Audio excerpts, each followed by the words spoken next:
अस्सलामुअलैकुम dear class 10 students, welcome back again. तो आज का वीडियो बहुत ही ज़्यादा इम्पॉर्टेंट होने वाला है क्योंकि today we will discuss about whole physics. तो आज हम पूरे अपनी फ़िज़िक्स को डिस्कस करेंगे और मैं आपको गैस दूंगा और इंशाल्लाह यहीं से आपकी पूरी फ़िज़िक्स कंप्लीट हो जाएगी। तो ये वीडियो बहुत ही इम्पॉर्टेंट है आप लोगों के लिए। इस वीडियो को एंड तक देखिए और अगर चैनल पे नए हो तो चैनल को सब्सक्राइब भी कीजिए क्योंकि अभी केमिस्ट्री का गैस भी आने वाला है और बायोलॉजी का भी। तो सबसे पहले देखिए, हमारा पहला चैप्टर है लाइट रिफ्लेक्शन एंड रिफ्रैक्शन। ठीक है, तो इसमें मैं आपको हमेशा बोलता हूँ कि केस आपको पढ़ने। तो देखिए आपके टोटल यहाँ पे मैंने हैंडमेड्स नोट बनाए हैं, तो आपको मैं बताता हूँ टोटल आपके कितने केस हैं। यहाँ पे आपके टोटल हैं यहाँ पे टोटल 16 केसेस और ये मस्ट भी प्रेपेयर होने चाहिए। ठीक है, ये केस आपको किसी भी हालत में प्रेपेयर करने हैं। ठीक है, उसके बाद आपको न्यूमेरिकल्स प्रेपेयर करने हैं। न्यूमेरिकल्स ऑन केसेस, इन्हीं जो आपके ये केस होंगे इन्हीं पे न्यूमेरिकल्स आते हैं। ठीक है, और इनका फार्मूला भी मैंने यहाँ पे लिखा है। अगर आप इतना ही पढ़ोगे तो भी आपके 5 मार्क्स आराम से यहाँ से बनेंगे। देखिए उसके बाद पावर ऑफ लेंस आपको पढ़ के जाना है। पावर ऑफ लेंस आपको पढ़ के जाना है, इसका फार्मूला क्या होता है। और जो फोकल लेंथ है वो कन्वेक्स मिरर के लिए जो है, कन्वेक्स मिरर और कन्वेक्स लेंस के लिए पॉजिटिव होती है और कनकेव मिरर और कन्वेक्स लेंस के लिए नेगेटिव होती है। ठीक है, तो इसी तरह आपको फिर रिफ्रैक्टिव इंडेक्स पढ़ के जाना है। इस पे आपका 1 मार्क्स का क्वेश्चन बन सकता है, refractive index of air, glass slab, diamond, etc. या आपको वहाँ पे रिफ्रैक्टिव इंडेक्स निकालना होगा तो वो आपको ये फार्मूला भी याद रखना है। ठीक है, उसके बाद मोस्ट इम्पॉर्टेंट आपको क्या काम करना है, आपको यूजेस ऑफ मिरर्स, यानी मैंने अपने वीडियो में डिस्कस किया है कि क्या यूजेस हैं कनकेव मिरर्स के, कन्वेक्स मिरर्स के। अगर आपने नहीं देखा है तो चैनल पे विजिट कीजिए और देख लीजिए। तो इस तरह से आपके यहाँ पे टोटल 8 मार्क्स बन जाएंगे। ठीक है, मैं एक बार फिर से बता दूँ, यहाँ पे अगर आप अच्छी तरह केस रीड करते हो, ठीक है, केसेस अगर आप अच्छी तरह रीड करते हो, मैं यहीं पे आपको सिर्फ यही बताता हूँ, ये केस अगर आप अच्छी तरह प्रिपेयर करते हो। देखिए आपके टोटल यहाँ पे 16 केस बनते हैं, 16 के 16 अगर आप अच्छी तरह प्रिपेयर करते हो तो यहीं से आपके 5 मार्क्स के क्वेश्चन आते हैं। और वो 5 मार्क्स के क्वेश्चन दो क्वेश्चन आते हैं लाइट से और में आते हैं। तो एक क्वेश्चन आता है केस बेसिस पे और दूसरा आता है न्यूमेरिकल बेसिस पे। तो अगर आप केसेस अच्छी तरह पढ़ोगे तो आपके 5 मार्क्स वहाँ पे खड़े हो जाएंगे। ठीक है, तो ये था हमारा chapter number first, light reflection and refraction का गैस। अब हम जाते हैं अपने दूसरे चैप्टर पे, ह्यूमन आई पे। तो देखिए human I and colourful world, ये जो हमारा चैप्टर है इसके टोटल है हमारे 5 मार्क्स। तो इसमें देखिए आपको क्या याद रखना है, क्या क्या पढ़ना है, क्योंकि अब कम टाइम रह गया है। तो ये इंपॉर्टेंट चीज़ें जो हर हर साल जो है हमारी रिपीट होती हैं, तो जेके बोस के पेपर्स में, तो मैंने वहीं से इंपॉर्टेंट निकाला है। तो आई होप कि ये नॉलेजेबल होगा आप लोगों के लिए। तो देखिए सबसे पहले आपको ह्यूमन आई और उसका स्ट्रक्चर पता होना चाहिए। कभी कभी एग्जामिनर पूछ लेता है 3 मार्क्स का क्वेश्चन आएगा या 2 मार्क्स का कि draw the beautiful structure of human आई। तो ये आपको आना चाहिए किस तरह बनाते हैं। उसके बाद आपको आई डिफेक्ट्स पढ़ने, मायोपिया, हाइपरमेट्रोपिया, प्रेसबायोपिया, वो आपको पता होना चाहिए। इट्स करेक्शन, यानी ये ठीक कैसे होंगे, मतलब एक बंदे को अगर मायोपिया है तो उसका करेक्शन क्या है, उसको कौन सा लेंस लगेगा, तो ये आपको पता होना चाहिए। ठीक है, उसके बाद डिस्पर्जन ऑफ लाइट, ये आपको अच्छी तरह पढ़ना है। डिस्पर्जन ऑफ लाइट क्या होता है, उसके बाद आपको स्प्लिटिंग ऑफ लाइट भी पढ़ना है। उसके बाद आपको ट्विंकलिंग ऑफ स्टार्स भी पढ़ना है। ट्विंकलिंग ऑफ स्टार्स आपको, इसके बदले आपको एटमॉस्फेरिक रिफ्रैक्शन पढ़ना है। एटमॉस्फेरिक रिफ्रैक्शन अगर आप पढ़ोगे तो आपका ये क्लियर हो जाएगा। फिर रेनबो फॉर्मेशन आपको पढ़ना है। बहुत ही इजी टॉपिक्स हैं ये, आपके मात्र 2 घंटे में कंप्लीट हो जाएंगे। हाँ, 2 घंटे में आपके आराम से कंप्लीट हो जाएंगे। अगर आप चाहते हैं कि मैं इन पे वीडियो बनाऊँ तो कमेंट में बता देना, मैं इन पे एक अलग वीडियो लाऊंगा, डिटेल्ड वीडियो। ठीक है, उसके बाद आपको टोटल इंटरनल रिफ्लेक्शन पढ़नी है।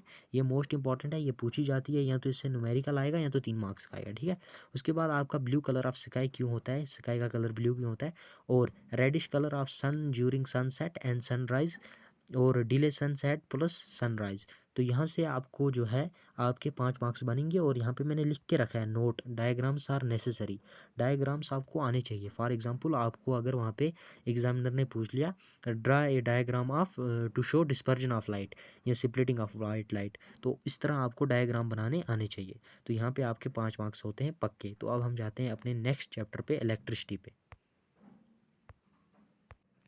तो अब बात करते हैं इलेक्ट्रिसिटी की। देखिए इलेक्ट्रिसिटी में आपको कुछ नहीं करना है, सिर्फ भाई फार्मूला रट लो। ठीक है, फार्मूलाज को इस तरह रट लो ना कि बस फार्मूला ही रट के जाओ और मत कुछ पढ़ो भाई। देखिए आपके यहाँ पे टोटल 6 मार्क्स होते हैं और पूरे मार्क्स आपके फार्मूला से आते हैं। सबसे पहले मैं आपको बता दूं, देखिए आपको चार्ज का फार्मूला पता होना चाहिए, चार्ज क्या होता है। करंट का फार्मूला आपको पता होना चाहिए, करंट का पता है ना आपको, current is equal to charge divide by time. अब आपको चार्ज का निकालना है, तो charge is equal to current into time. ये देखिए ये टाइम उधर चला जाएगा तो मल्टीप्लाई में हो जाएगा, तो चार्ज का फार्मूला बन जाएगा। फार्मूलाज आपको याद रखने हैं, ठीक है। इसी तरह देखिए इलेक्ट्रिक पोटेंशियल, इसका आपको फार्मूला याद रखना है, work done divide by charge, यानी चार्ज पे कितना काम हो रहा है उसको बोलते हैं हम वो ये, और इलेक्ट्रिक पोटेंशियल, और ये क्या होता है, वोल्टेज होता है, ये डिनोट किया जाता है वोल्टेज से, ठीक है। इसी तरह पोटेंशियल डिफरेंस, ये भी आपको पता होना चाहिए। इसके बदले आप ये देखिए पोटेंशियल डिफरेंस क्या होती है। मिसाल मेरे पास एक चार्ज है यहाँ पे, है, ठीक है। मुझे इसको यहाँ पे लाना है, मुझे इसके ऊपर कितनी फोर्स लगानी पड़ेगी उसको बोलते हैं पोटेंशियल डिफरेंस, ठीक है। मतलब कितना पोटेंशियल डिफरेंस होगा इसको यहाँ से उठा के यहाँ पे लाने के लिए। तो इसके लिए भी फार्मूलाज हैं, आपको अच्छी तरह पढ़ने हैं। उसके बाद मोस्ट इंपॉर्टेंट ओम्स लॉ, ठीक है। मैं सजेस्ट करूँगा अगर ये 3 मार्क्स का आया तो यहाँ पे ये एक छोटा सा ड्रा कर लेना आप एक ग्राफ, तो इससे आपका एग्जामिनर जो है वो खुश हो जाएगा और बताएगा हाँ बच्चे को पता है। तो ये क्या बोलता है, ओम्स लॉ बोलता है कि current is directly proportional to voltage, ठीक है। Current is directly proportional to voltage, और वायर बाद में यहाँ पे आर जो है वो कांस्टेंट प्रोपोर्शनल आ जाता है। तो इसी तरह इसके फार्मूलाज बन जाते हैं। Voltage is equal to current into resistance, और इसी तरह current is equal to voltage divide by resistance. तो ये आपको आने चाहिए, ये फार्मूलाज आप अच्छी तरह याद कीजिए, यहीं से आपके क्वेश्चन बनेंगे। और आप प्रीवियस ईयर पेपर्स भी उठा के देख लीजिए, यही फार्मूलाज बेस्ड क्वेश्चन आपके आते हैं इलेक्ट्रिसिटी में। और मत कुछ कीजिए, ओनली ओनली ओनली फार्मूलाज को रट लीजिए। Necessary, it is necessary to remember formulas, ठीक है। गोटाफिकेशन कर दीजिए, अच्छी तरह याद रखिए। अब नेक्स्ट पेज पे मूव करते हैं। फिर उसके बाद आपकी आ जाती है रेजिस्टेंस एंड रेजिस्टेंस किसमें, सीरीज़ एंड पैरेलल में, ठीक है। ये मोस्ट इंपॉर्टेंट है। देखिए आपको मैं बता दूं, ये मैं आपको थोड़ा समझा देता हूँ। देखिए जो हमारी सीरीज़ में होती है ना, सीरीज़ में हमारी किस तरह होती है, resistance R1 plus R2 plus R3, और पैरेलल में किस तरह होती है, 1/R2 प्लस 1/R3। तो देखिए अगर अब आपको एग्ज़ाम में इस तरह की एक बैटरी दी होगी, फॉर एग्जांपल आपको एक बैटरी दी है और बताया है कि भाई इसकी रेजिस्टेंस कैलकुलेट करो, तो देखिए आपको क्या करना है।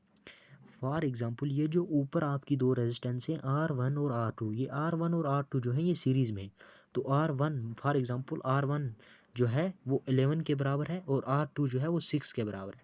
तो सबसे पहले आपको इन दोनों को प्लस कर देना है, R1 और R2 को प्लस करना है, ये 17, ये हो जाएगी 17 के बराबर। लेकिन ये 17 जो है R3 के पैरेलल में है, ठीक है, R3 के पैरेलल में है। फॉर एग्जांपल R3 जो है हमारा वो बराबर है 4 के, किसके, 4 के। अब आपको जब रेजिस्टेंस निकालनी है, सबसे पहले आपको इसकी निकालनी है, फिर आपको करना है 1/17 प्लस 1/4। तो इस तरह से आपकी पूरी रेजिस्टेंस इसकी निकल जाएगी, ठीक है। तो ये होती है। फिर उसके बाद आपको जूल्स लॉ ऑफ हीटिंग, ये बहुत ही इंपॉर्टेंट है। अगर इस पे क्वेश्चन आया तो आपको कुछ नहीं करना, आपको सिर्फ बताना है। According to Joule's law of heating, current heat is directly proportional to current का square, heat is directly proportional to resistance, heat is directly proportional to time, ठीक है। ये आपको थोड़ा याद रखना है, फार्मूला इससे बनता है, ठीक है। उसके बाद इलेक्ट्रिक पावर, इसके तो बहुत सारे फार्मूलाज होते हैं और इससे आपके ऑब्जेक्टिव टाइप क्वेश्चन बहुत ज़्यादा बनते हैं, ठीक है। तो यहाँ पे आपको देखिए पावर होता है work done divide by time के, पावर होता है voltage into charge divide by time के। तो ये मोस्ट इंपॉर्टेंट है, ठीक है। तो आई होप कि ये वीडियो आपके लिए बहुत ही ज़्यादा नॉलेजेबल था। अगर आपने पूरा पढ़ा है तो आप इन फार्मूलाज को अच्छी तरह रिवीजन कीजिए। अगर आपने कुछ नहीं पढ़ा है, ये फार्मूलाज याद करके जाइए, इनके ही ऊपर क्वेश्चन बनते हैं। मैं अगला वीडियो लाऊंगा जिसमें मैं आपका last chapter of physics discuss करूँगा, मैग्नेटिक इफेक्ट्स ऑफ करंट, और उसके बाद हम डिस्कस करेंगे 5 मार्क्स क्वेश्चन किस तरह आते हैं, 2 मार्क्स क्वेश्चन किस तरह आते हैं। तो चैनल को सब्सक्राइब करके रखिए, क्योंकि अब बहुत ही कम टाइम रह चुका है एग्ज़ाम के लिए। तो keep watching 10th with Kamran. Thank you, have a nice day.